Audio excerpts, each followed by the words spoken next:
Before you buy. An excerpt from The Women by Kristin Hannah.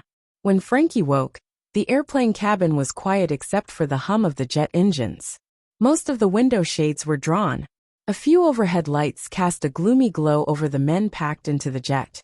The loud razzying, the laughter, the horseplay that had marked most of this flight from Honolulu to Saigon was gone. The air seemed heavier, harder to draw into her lungs, harder to expel in an exhalation. The new recruits, recognizable by their still-creased, new green fatigues, were restless, unsettled. Frankie saw the way they looked at each other, their smiles bright and brittle. The other soldiers, those weary-looking men in their worn fatigues, men like Captain Bronson, sat almost too still. Beside Frankie, the captain opened his eyes. It was the only change in him from sleeping to awake, just an opening of his eyes. Suddenly the plane lurched or bucked, seemed to turn onto its side. Frankie cracked her head on the tray on the back of the seat in front of her as the plane nosedived. The overhead bins opened. Dozens of bags fell out into the aisle, including Frankie's. Captain Bronson put his rough, gnarled hand on hers as she clutched the armrest. "It'll be okay, Lieutenant." The plane stalled, steadied, lurched upward into a steep climb. Frankie heard a pop, and something cracked beside her. "Is someone shooting at us?" Frankie said. "Oh my God." Captain Bronson chuckled. "Yeah, they love to do that. Don't worry. We'll just circle around for a while and try again. Here, shouldn't we go somewhere else to land? In this big bird?" "Nope. It's Tan Sun Hut for us, ma'am. They'll be waiting on the F&Gs we got on board." He smiled. "And one beautiful young nurse. Our boys'll clear the airport in no time. Not to fret." The plane circled until Frankie's fingers ached from the pain of her grip on the armrests. Outside, she saw orange and red explosions and streaks of red across the dark sky. Finally, the plane evened out, and the pilot came on the loudspeaker to say, "Okay, sports fans, let's try this shit again. Buckle up." As if Frankie had ever unbuckled her seatbelt. The jet descended. Frankie's ears popped. And the next thing she knew, they were thumping onto the runway and powering down, rolling to a stop. "Senior officers and women disembark first," sounded over the loudspeaker. The officers waited for Frankie to exit first. She wished they hadn't. She didn't want to be first.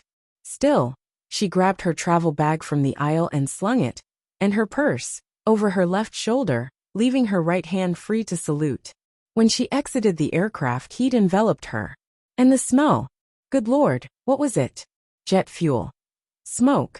Fish. And honestly, there was a stench of something like excrement. A headache started to pulse behind her eyes. She made her way down the stairs, where a lone soldier stood in the darkness, backlit by ambient light from a distant building. She could barely make out his face. Off to the distant left, something exploded in orange flames. "Lieutenant McGrath." She could only nod. Sweat crawled down her back. Were they bombing over there? The soldier said, "Follow me," and led her across the bumpy, pockmarked runway, past the terminal, and to a school bus that had been painted black, even the windows, which were covered in some kind of chicken wire mesh. "You're the only nurse arriving today. Take a seat and wait. Don't exit the bus, ma'am." The heat in the bus was sound-alike, and that smell, shit and fish, made her gag. She took a seat in the middle row of seats, by a black-painted window. It felt like being entombed. Moments later, a black soldier in fatigues, carrying an M16, climbed into the driver's seat. The doors whooshed shut and the headlights came on, carving a golden wedge out of the darkness ahead. "Not too close to the window, ma'am," he said and hit the gas. "Grenades! Grenades!" Frankie inched sideways on the bench seat. In the fetid dark, she, at perfectly upright, was bounced up and down in her seat until she thought she might vomit. At last the bus slowed. In the headlights' glare, she saw a set of gates manned by American MPs, illuminated in the bus's headlights.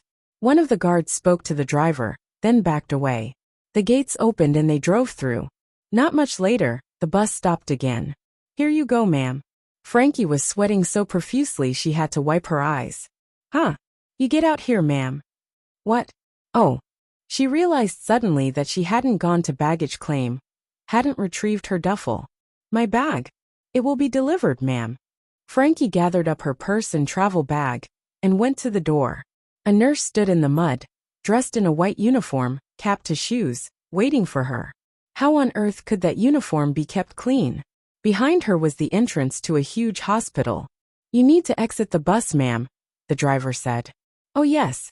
Frankie stepped down into the thick mud and started to salute. The nurse grabbed her wrist, stopped the salute. "Not here. Charlie loves to kill officers." She pointed to a waiting jeep. "He'll take you to your temporary quarters.